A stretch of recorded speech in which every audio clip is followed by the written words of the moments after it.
Actually a Daredevil. We got a Daredevil, Jock Freely. Anyone know Jock Freely? Yeah, super cool guy, Jock Freely. The Daredevil's gonna be here. He's gonna jump over a flaming bus. All right, we see Jock Freely in the house. There he is, Jock Freely, everybody. Get going, Jock Freely. Hello, Rochester. My name is Jock Freely. I'm a professional daredevil. Okay? I light things on fire, and I jump over them on a motorcycle. I dance with death every day. Okay? I hold the world's record for the most flaming dump trucks jumped over on a motorcycle, the most flaming churches jumped over on a motorcycle, the most orphans jumped over on a motorcycle, the most Nobel Prize for Literature winners jumped over on a motorcycle. That was just 2. But it doesn't happen too often, so that was enough. Hold the world's record for the most stampeding elephants jumped over on a motorcycle, most stampeding elephants jumped over on a rocket cycle, and the most spectators injured during a rocket cycle jump. Obviously not proud of that last one, but it's in the books. Record's a record, you know what I mean? I have sustained every injury that it is physically possible for the human body to sustain. I've broken every bone in my body twice, the exception of my coccyx. I've had my body singed completely hairless 7 times, and I've been burned over 135% of my body. Now I can hear already a lot of you saying, how is it possible for someone to be burned over more than 100% of one's body? And if you're saying that, you're forgetting one thing, and that's the inside. I've literally been on fire on the inside of my body, okay? Picture open wounds with flames shooting out of it, okay? It's not pretty. Till very recently, I was one of the top motorcycle daredevils on the circuit in the upstate area. I've jumped for kings, queens, heads of state, on tour with Switchfoot. Cool guys. But things have been kind of on a downturn for me lately, career-wise. I don't know if any of you guys saw my last jump a few months ago when I jumped over 16 flaming school buses. The Jocktacular School Bus Accost. I don't know, anybody see it? It was on MSG. Had a little bit of a unfortunate tragedy take place during the course of the jump when it turned out that 2 of the buses were actually filled with 123rd graders. Now, nobody died. I don't know if you guys followed the story. We got them all out okay. They were just a little warm. It was all right. They got nice, big payouts. Technically not really supposed to talk about too much of it because of the legal stuff of how it happened, but my brother Roy, who's supposed to be in charge of checking the buses before we lit them on fire to make sure they were empty, checked out the first couple, and then he took off early to go to Bonefish Grill. He figured if the first few were empty, what are the chances the rest aren't too? FYI, for future reference, there's a chance, okay? There's a chance. It's worth checking, okay? That just goes to show you, in the world of daredeviling, even the tiniest oversight can put your life in danger, put the lives of your crew in danger, the lives of any children inside something you're about to light on fire. That's why ever since then, me and my crew, we have a firm and fast rule number 1, where before you light anything on fire, school bus, ice cream truck, Sunday school, petting zoo, jungle gym, I don't care what it is, okay? Build-A-Bear workshop, you check and make sure there's no kids inside, okay? I don't care how late in the day it is, I don't care how behind schedule we are, okay? There's no excuse. I've jumped over anything there is that is possible to be lit on fire and jump a motorcycle over, and is also big enough to fit a human child inside, and I've never incinerated a child to death, okay? And that's a flawless record, and that's something I'm very proud of, okay? A lot of you probably might have heard about it, and the media got a hold of it. The kids were fine, like I said, but how it is in America today.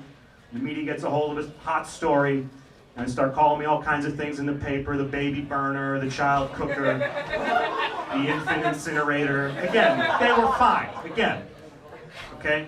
And something else that I want to, gets lost in the shuffle sometimes, and I would just like to mention, throw in there, it doesn't always get talked about in the story. I stuck the fucking jump, okay?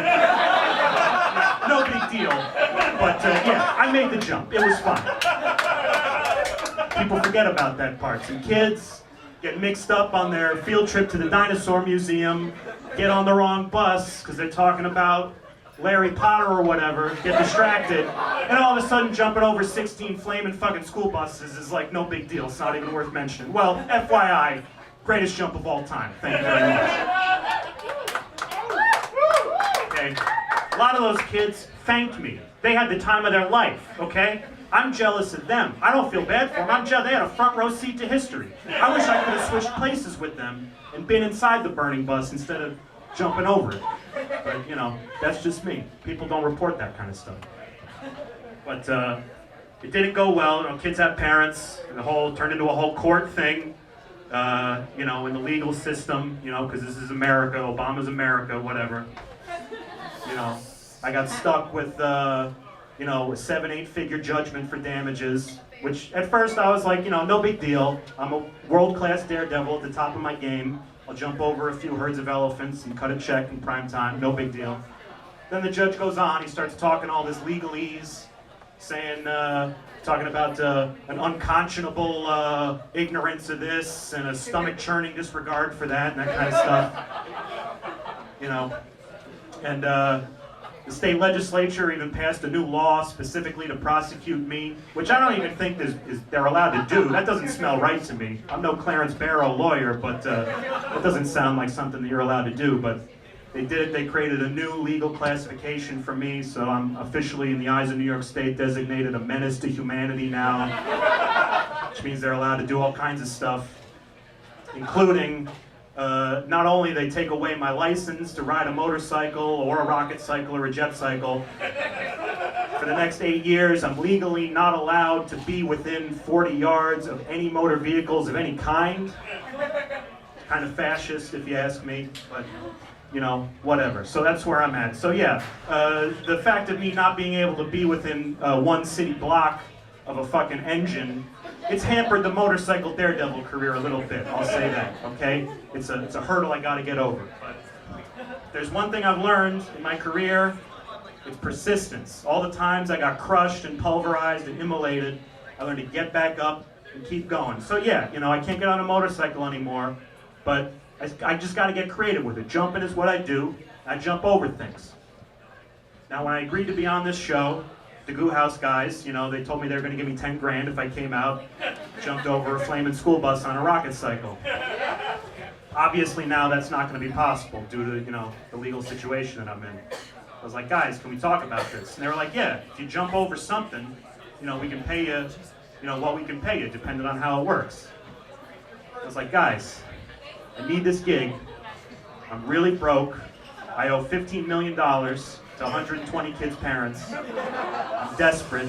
I'm in Switchfoot territory here. But I can't get on a motorcycle. And they're like, Jock, you know, no jump, no pay. That's how it works. It's not our problem. Schoolhouse guys are fucking tough negotiators. So we go back and forth for a little while.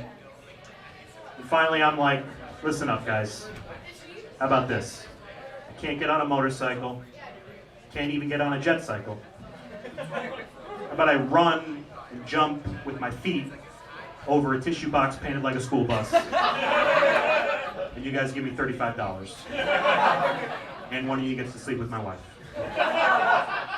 And they said, okay. Sound right? So that's what I'm gonna do. Who's ready for some death-defying daredevil action? All right.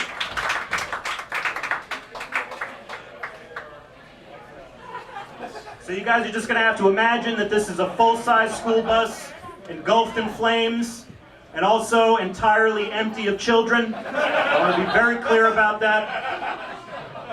It's obviously not as impressive as jumping over an actual school bus, but we got to work with what we got to work with here. And I need that $35, and I don't like my wife that much.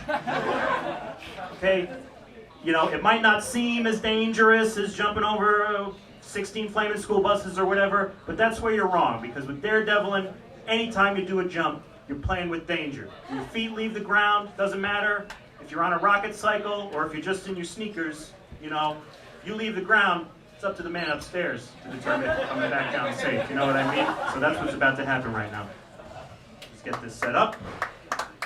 Yeah!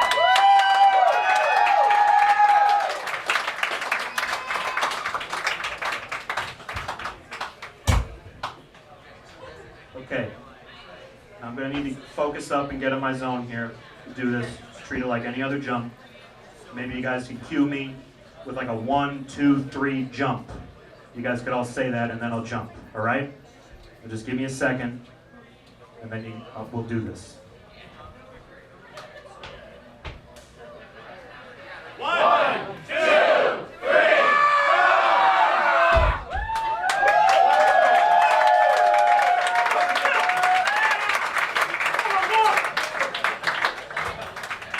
Still the greatest!